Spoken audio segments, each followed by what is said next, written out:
and we definitely think it's hair growth because of the, any breaking out, because my face is doing that now. Because Okay. yeah, I'm starting to, I am starting to get a beard, and it's really quick. I did not anticipate that. I think I'm where I was like, okay, bottom growth works pretty quickly. Um, Yeah, it Growth does. Yeah. stuff goes pretty quickly within the first 2 years, for most people. But hair growth is like something that's like, oh yeah, that'll take time. No, my feet are looking like hobbits. It just sprouts up everywhere. You literally cannot even help where it comes from. It Yeah, just sort of grows everywhere. yeah. My wife put it on me. She goes, "Oh, nice butt hair type stuff." Like, I'm like, "Oh, thanks, buddy." Like, The my, and peach fuzz. I remember when I was first starting too. I was like, I think I was so scared of. I was actually scared of like bottom growth and stuff when we first started. And I was like, oh my God, what's gonna happen? Because like you can't control a lot of things that happen. Like it's like people want to just pick Yeah. and choose, and a lot of people are scared of it. So I'm like definitely now like completely demystified by it. Like bottom growth is one of the best things that ever happened. Hair growth, whether it's Yeah. or back, is the best thing that ever happened because all of the changes just really mean you're becoming your truest self. Exactly. Exactly. Like I remember I go to my GP every 2 months to get my shot done. And I did say to him a couple of months back, I was like, each time I come, because obviously you have to take out an arse cheek to get it put in. Yeah. Right. Yeah. It is what it is. It just has to happen. So I mean, obviously whipping it out, it's fine. You're very comfortable with the same person, when you're getting it done constantly.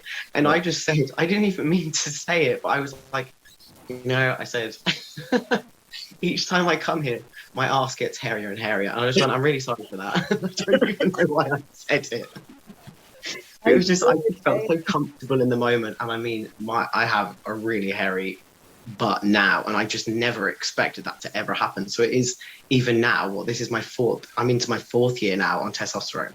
And mm, even like the hair just keeps coming, and I'm like, will you stop growing? Because I'm quite happy with the way it looks now. I think it's about And five. now it looks like I'm wearing shorts 24/7, even though I'm not.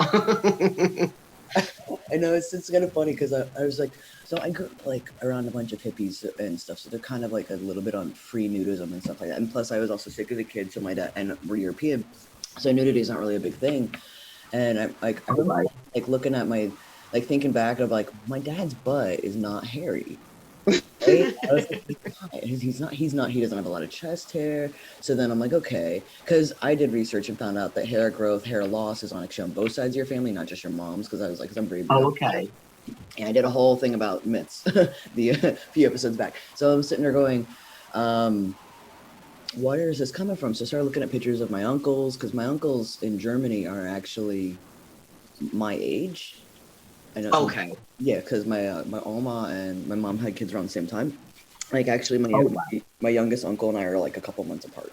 So I was looking at my uncles and I'm like, okay, they're pretty hairy. And then I was thinking, and I looked at my wife and I was like, do you think it's appropriate to ask if my uncle's butts are hairy? Like, What a question. is that an appropriate question? Because I look at my That's cousin hilarious. Freddie. Yeah, I look almost identical to my cousin Freddie, minus the fact that I have dark eyes and he has those beautiful blue eyes that everybody else in my family has. And I'm like, he's not that hairy. Where's his hair coming from? So I think that is the German side of my family, really. 'Cause- so we'll see what's gonna happen, but I definitely think they're making me very hairy. Yeah, exactly. Line up all the asses outside to see which ones are hairy. I See say, what genetics you got. oh, uncle, bend over. The next family gathering you're at. I'll be there in 2 years. I'll actually be pretty close to you in a few years. So that'd be kind of fun. And I do want to go to Ireland, which is definitely on my Oh, bucket. you're more than welcome. It'd be lovely. It'd be Uh, great to meet you. Show yeah, you some sights. yes, definitely. So not many people know this, but I like to tell everybody where we met. We actually met through TikTok. I was one of your followers, and the first video I saw of you was twerking. I was like, I What was remember it? you were twerking, you were shaking your booty, and I was What like, was I doing? What was the context of it? Or was I literally just I doing that for no think you were reason? just doing it for no reason. I think you were just flashing yourself, which I actually loved. I was like, oh my god, the confidence that he has. I wish he was so bad. He's amazing. And I was like, I'm gonna follow him. He's fun. He's twerking. He's having a blast. Ah, that's so sweet. It's hard to see people radiate that level of energy, but then it also brought me back to thinking this. The reason why is like, have you ever seen? Because I will say, full disclosure, detransitioning is like less than 4%. So, and most of the time it is trans women that trans men do have some. regret if they don't do it properly, right? That's why there is therapy in place. That's why people would say, "Hey, wait a couple years, Yeah. so you don't regret it." Like I tell everybody they make sure you get therapy and the help and go through it the right way, so you're not regretting it. But besides that, how many transgender people, and that's what your video made me think of, do you see that aren't officially happy once they start transitioning and start looking like their truer form? And that's kind of like an embodiment of what you put out there. And so you're like, I am confident. I feel great about myself. I love I love what you do and how you're open about everything. And it's just, it's amazing because you look at my videos, you can tell I'm a little anxious. I like doing this I'm more background person than anything. Oh no, not at all. I thought you come across as real confident, and even like when I'm talking to you now, this is the first conversation that we've had. But I mean, you sound so positive. You've got like a really good energy about you. I wouldn't have thought that you would be the background person. I would have thought that. Oh yeah, I'm working on it. I love talking to people, love helping people. That's kind of like my thing. I've got a degree in psychology, and I'm all about making sure that people feel good and feel like their life matters, because I do feel like you never know what's going to happen. You could be talking to a cashier, and the cashier could be feeling miserable, wanting to take their life, and you say, "Hey, I thank you so much for your help. I really appreciate you being here. I always get to see you here. You're like my comfort person," or like, "I like your earring," or something, and then they smile. You can change somebody's day. So I'm very Absolutely. I fully agree with that. I fully agree. There's just so much hatred in the world sometimes, and you're like, just one little compliment, it's free. I yeah. mean, it's free to be nice. It's also free to hate, also, but I mean, which would you rather? I know. I mean, way rather, make somebody's day by even giving them a smile, or exactly like you said, just saying thank you, or just being courteous, or just being a nice person. I suppose it just goes so far. I agree with you, and that's where I'm at in my little video thing. So what made you decide to live as open as a trans man? Like you're very open about who you are on TikTok rather than hiding who you are, because there are people that do go stealth, where they just want to live solely and be known solely as a man.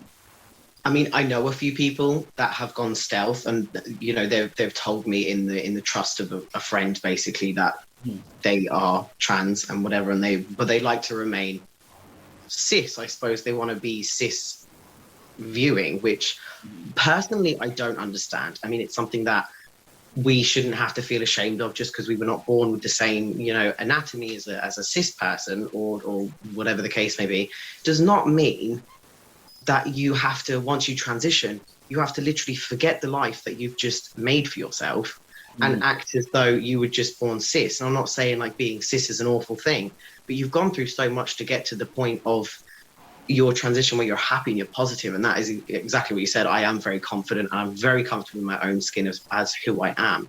There was a massive point of my transition where I deleted every picture, I deleted every video, I deleted everything, every progress thing that I ever took. I deleted all of it, and I don't have a lot of that footage now because I in my head I was like, I don't want people to know that I'm trans. And I think it was more I was very fearful of judgment or the hate. And now I'm like, bring it on, because I'm happy. I think you have to get to that certain point yourself, though. I think your brain has to go, you have to sort of put it aside a bit and go, right, you could be helping people. You could be, because I am so confident and comfortable, I like to react to certain hate comments and things on my TikTok account, only because I feel like somebody more innocent than I am, or very enclosed in themselves, or an introvert, I do feel like maybe they'll see that video of me reacting to hate in a positive way and take something positive from it, instead of it being this negative thing.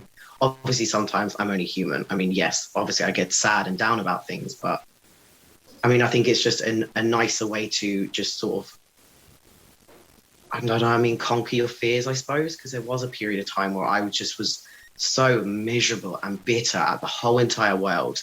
And I know you probably wouldn't think that now by me, but I didn't talk to people. I didn't want to do anything. I didn't want to go anywhere. I just hated the way that I was, hated being trans. I hated it. And it's so weird for me even saying that now, because I'm so happy and comfortable. But that was only within the last, I think, 2 years that I've actually been so fully comfortable in my own skin. Yeah. And so that's extremely important that I think people don't realize. My wife and I were talking about this the other day about, so I've gone to the point where I try to filter as many of the rude comments I can, and put up like that little filter so people can't say it. But if they do say something that's rude, I tend to just delete it because, well, one, I've noticed a lot of like our followers, will be our angry mob, which is kind of adorable. Absolutely, yeah. Which is adorable, and then shows love. But at the same time, I'm trying to show the other way of being, because like I was raised killing with kindness. I've tended, for the most part, I've had, I'm human, so I do have my own issues when it comes to that too. But I love that, like I can go and see you in your video and you have somebody said something rude to you and you're like just dancing around having a blast and laughing. Yeah. That's the way to go about it. And it's like, we are human beings. We deserve to be loved and respected. Plus, transgender people have been around for a long time. We used to be revered. Like, even as I did a little article on this, is Christine Jurgensen. She was made Woman of the Year. She made headlines here back in the 50s and stuff, where they're like, G.I. Joe turns into bombshell G.I. Jane. Like, that's how they used to talk about trans people here. It used to be a really big Okay. yeah. It used to be a positive thing, not this big, massive negative spiel on what we are. We're only humans, we're only trying to be happy in life. Yeah, What's the harm, exactly. So it's always fascinates me that how we had this huge change for no reason. I mean, it is what it is, but I know that you and me and people like like Declan and Taylor and stuff like that, we're trying to keep it as positive and keep it as going as possible to show the world that we're human and to be like, hey, I'm still here. And I love that type of energy that we all bring. So that's the type of energy that I want other people to see. Now, it's like, you don't have to be negative, just, because somebody's saying something rude to you or bullying you. That says more about them rather than it says about you. Exactly. I think they are just very unhappy with themselves, that they are probably very insecure and they're seeing somebody literally just being happy and positive. It's like being in school. You have the popular kids that seem to just pick on and bully people, but yet again, these people are the ones that are very insecure within themselves and they feel like they need a standard, whereas people that are just happy, they're not worried about their looks, they're not worried about anything like that, they're just chilling and living their life. And I feel like people pick on the most confident to bring them down for some reason. I completely agree with you on that. It's a little bit ridiculous, is what I tell people. I definitely think that not a lot of people understand that when you have a bully, they're going through stuff.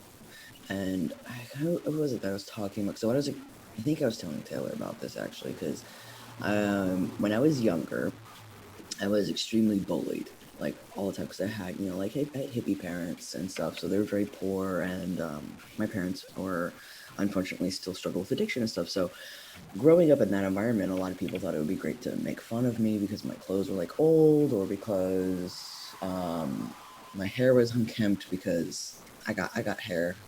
Jake, I'm not gonna lie to you. When it grows up and out. It does not grow down. Okay.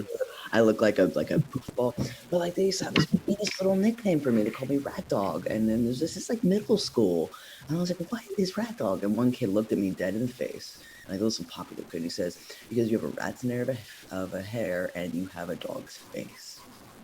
And That's so nasty. It's so cruel. So it gets better. So I told my dad, right? And I was like, Dad, these kids are calling me Rat Dog. And he's like the band? And I was like, what? And he's like, there's a band called Rat Dog. I was like, really? He's like, yeah, Bob Weir. It's like a Grateful, because my family is hippies, right? So I grew up knowing about the Grateful Dead. I was born in like Jerry Garcia's birthday, and he's like, yeah, Bob Weir used to be a part of the Grateful Dead. He started his own band called Rat, and he started touring with Rat Dog. I was like, well, that's an interesting thing. So my dad went out and got me a T-shirt with money we didn't have for that said Rat Dog on it, and about the music T-shirt, right? And I remember trying to own that nickname. I love that. Oh my god! But when I got to like high school and stuff, I shed that. I was like, don't call me that again. I'm like, well, we're gonna have issues, But I absolutely loved it, and but I remember talking eventually to the kid who came up with the nickname, and I was like, okay, you and I need to have a conversation. And I think we were adults at the time. Yeah, I was like 20 when I ran into him, because he comes from, I don't know if you know anything about Mormons over here, but they tend to have they have a lot of kids. So he was the youngest of like 9, I believe. Yeah, 9. He was the youngest of 9, and I said, "Dude, why did you bully me?" And this